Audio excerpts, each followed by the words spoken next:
أعوذ بالله من الشيطان الرجيم بسم الله الرحمن الرحيم ونفخ في الصور فصعق من في السماوات ومن في الأرض إلا من شاء الله ثم نفخ فيه أخرى فإذا هم قيام ينظرون صدق الله العلي العظيم. And the trumpet shall be blown, and all in the heavens and all upon the earth shall fall, except those whom Allah wills.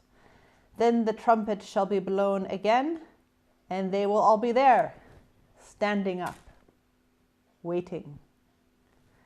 Assalamu alaikum wa rahmatullahi wa barakatuh. Welcome back to this exciting journey in which we are going step by step from this physical earthly life to the life beyond. Now, the time has come. The trumpet has been blown. Creation is being changed, and a new life is to come. What is this that is referred to in the book of Allah as the blowing of the trumpet? Of course, it is mentioned by several names, but this is oftentimes the image that is presented to us and the image that we have in mind, the blowing of some sort of trumpet to herald the end of the world and the beginning of the Judgment Day. Let us put this into a sort of timeline. We are here in worldly existence. After this worldly existence, we pass on to the intermediate realm, or the barzakh. If you've been with us for all of these episodes, you might have heard our discussion about the return, or the raj'ah, which would happen somewhere towards the end of the barzakh. Then the trumpet will be blown, and all that will be over. That will be the end of the physical world. That will be the end of the barzakh. That is a major transition point. At that time, the entire face of the universe will be changed. The earth will be changed. The universe will be changed. The nature and laws of the universe will be changed.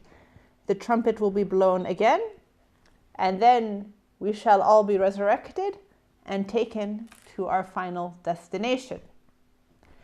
You will note in the middle of that, there are two actual blows of the trumpet, or two cries, or two sounds that herald these changes. One for ending and one for beginning. So what happens after this trumpet is first blown? Or indeed, I do wish to insert a small point and point out that this may or may not be a metaphor. This word is used in the Holy Quran and Hadith, trumpet. Also words such as cry or shout are used.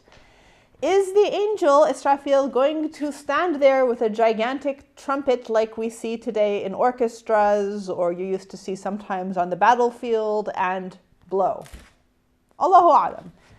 What we do know is that it is an understandable image. It may be that it is something very similar to that. It may be that it's something very different from that will happen, but when it happens, we will know. So, when this trumpet is blown, literally or metaphorically, the earth will undergo a tremendous change. And many of these changes are mentioned in the final part of the Holy Quran that we oftentimes recite, Juz Amma. It focuses a lot on what will happen to the earth. For example, in Surah Al-Zilzal, the earthquake, right? There will be great earthquakes. It's as if the earth will shake itself apart.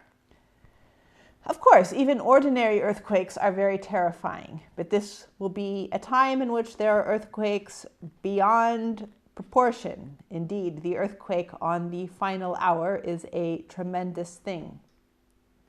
The sun will be put out, the stars will disappear, and the oceans will burst into flame, and the mountains on earth will all be leveled. These are only some of the physical changes which are described for this transitional period, the time when this physical earth transitions into the life of the hereafter. It has been said that perhaps part of the wisdom of Allah in making almost all creations go to sleep, if you will, during this time is because this would be very difficult for any human being or even an angel to bear. this absolute erasure of creation as we know it and recreation into a different form. So perhaps it is so we don't have to endure these very difficult things, that Allah has made us pass away completely for some time. So we won't be in the barzakh anymore until such time as we will be resurrected in this new world. There are also other changes that will occur to the nature of the universe at that time. One of these changes is that everything will have the capacity to speak.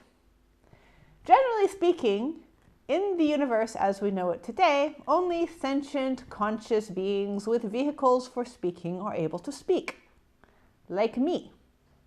Now, of course, your computer may make sounds. We may someday have artificial intelligence capable of carrying on a conversation. Leaving that aside, most things do not talk.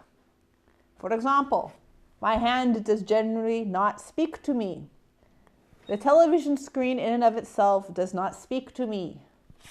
The earth does not usually speak to me in a verbal sort of fashion. Let's not get into nitpicking details here. You know what I mean. Generally, inanimate objects do not talk, by definition. In the next world, all of that will change. We go back to Surah Al-Zilzal. Who is speaking in that surah? It is the earth itself. It is bearing witness to what has happened upon her. What else will speak in the Qiyamah? My hand will speak. My hand will bear witness that Amina went here, Amina did this, Amina, God forbid, shoplifted something. Just kidding. Everything that is in creation will have an obvious intellectual capacity and obvious ability to bear witness, something which is hidden from us in this reality. So that will be a change in the nature of the universe. And again, as in the barzakh, this world of the hereafter will be a world of truth. We will not be able to lie. We will not be able to hide things. We will not be able to pull the wool over people's eyes or Allah's eyes or misrepresent things.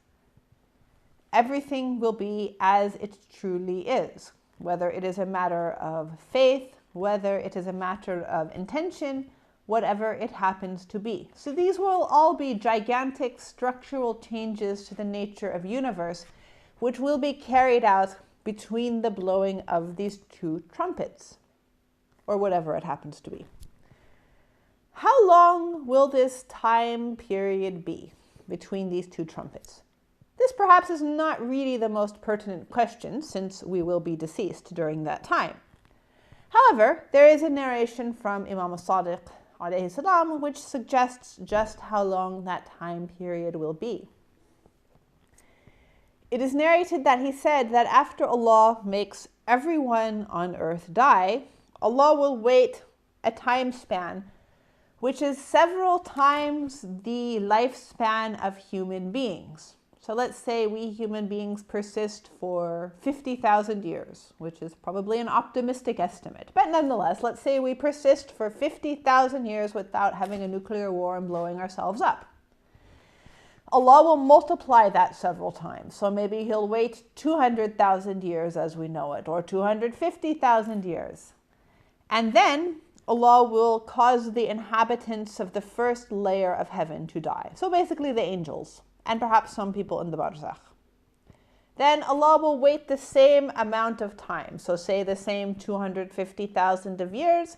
Then Allah will cause the inhabitants of the second level of heaven to die. And on and on and on to the seventh level of heaven. So we have a lot of really big time gaps in here. But then, that is not all.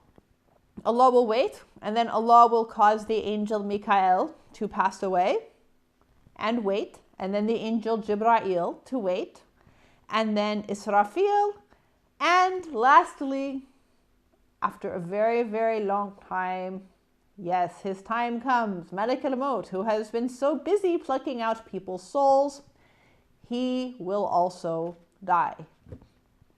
So everything and everyone in the heavens and anything on earth will be put to rest. And at that point, at that very, very long time, then all of these changes will occur in the universe. Then Allah will bring to life the angel Israfil, because this is the angel who blows the trumpet. The angel Israfil will do the job the angel is appointed for, will sound the cry, and at that point we will all get up out of our graves and the resurrection will begin. So if nothing else, this narration which is attributed to Imam as-Sadiq alayhi salam, both indicates it is a time literally of cosmic proportions between the end of life on earth, or life as we know it, and the resurrection. It's also a reminder that the angels are involved in this. They aren't somehow exempted from this change in the universe. And it's also an indication of the high status of the angels, that they will be among the last creations to pass away, with respect to specifically these particular angels. Now, some of you might have noticed that exception in the ayah, that everyone will pass away except those whom wills. Well, we've already mentioned a lot of people passing away in the heavens, on the earth, the angels, Malak al-Maut. Who might be this exception? This particular ayah is not clear. However, we do have narrations that suggest it is the shuhada, the martyrs who have borne witness to Allah. And this may be because they are described as being perpetually alive before Allah, being sustained by Allah. So maybe they would be exempted. This is one interpretation. There are also others. At any rate, what is important is now the trumpet has been blown, the time has come, and the resurrection has begun. Join us next episode as, inshallah, we continue this journey step by step into the life beyond. Wassalamu alaikum wa rahmatullahi wa barakatuh.